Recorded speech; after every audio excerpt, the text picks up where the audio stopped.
Assalamualaikum warahmatullahi wabarakatuh. Good morning, student. How are you today?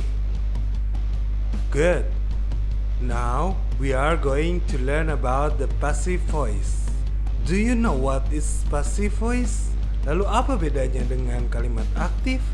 Kita cari tahu.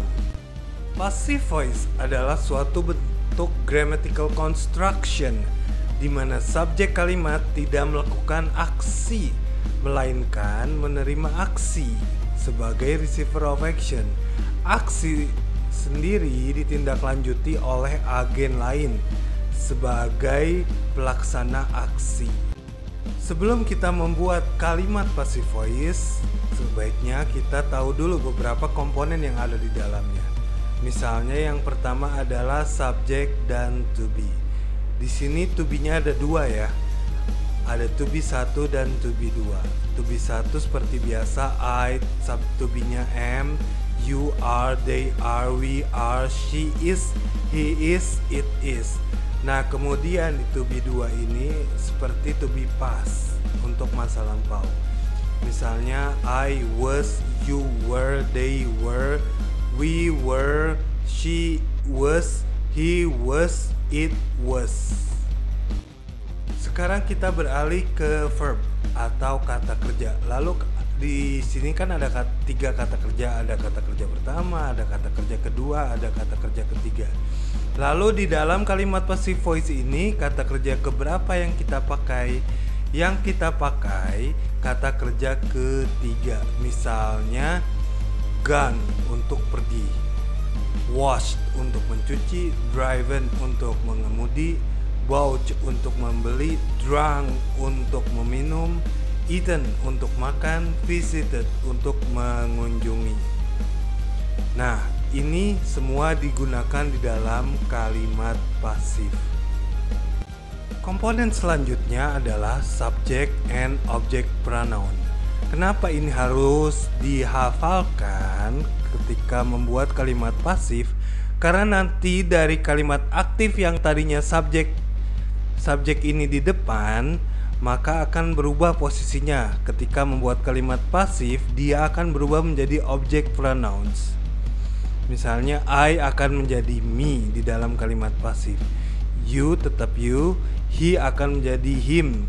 Kemudian she menjadi her, it tetap it, we menjadi us, you tetap you, dan they menjadi them. Oke, sekarang kita masuk untuk mencoba membuat sebuah kalimat. Kalimat pasif pertama yang bisa kita buat adalah kalimat passive voice dalam bentuk past. Rumusnya subject, kemudian to be 2, kemudian verb 3, plus by, artinya oleh, plus object pronoun. Misalnya I ate chicken yesterday. Nah, ini kalimat aktifnya kan. Saya makan ayam kemarin. I ate chicken yesterday. Ini kalimat aktif. Yang makannya siapa? Saya. Kemudian kita rubah menjadi kalimat pasif. Chickennya yang ada di depan, bukan lagi I-nya. I-nya berubah jadi apa? Berubah menjadi me, object pronoun. Misalnya, chicken was eaten by me yesterday. Ayam dimakan oleh siapa? Oleh saya kemarin. Untuk kalimat passive voice selanjutnya, kita bisa membuat dalam bentuk present. Dalam bentuk kalimat passive voice itu rumusnya adalah subject, to be 1, verb 3, plus by, plus object pronoun. Misalnya I eat chicken. Eat di sini yang artinya makan itu menggunakan kata kerja pertama. Kenapa? Karena bentuknya present. Kemudian di passive voice ini eaten-nya menggunakan kata kerja ketiga karena passive voice. Ada to be-nya, ada is. Is ini adalah to be dari mana? To be dari chicken-nya. Chicken is eaten by me. Kalau misalkan chickennya banyak, misalnya chickens are, tentu saja yang berubah to be-nya adalah are.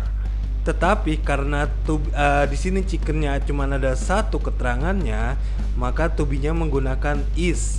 Is eaten oleh siapa? By me. Selanjutnya adalah membuat kalimat passive voice dalam bentuk future atau masa yang akan datang. Rumusnya adalah subject, kemudian will be. Be di sini adalah to be-nya maksudnya, tetapi tetap will be pakainya. Kemudian verb 3 plus by plus object pronoun. Misalnya I will eat chicken tonight. Saya akan makan ayam nanti malam. Oke. Sekarang kita rubah menjadi kalimat passive voice. Pertama, apa yang mau dimakan di sini? Chickennya.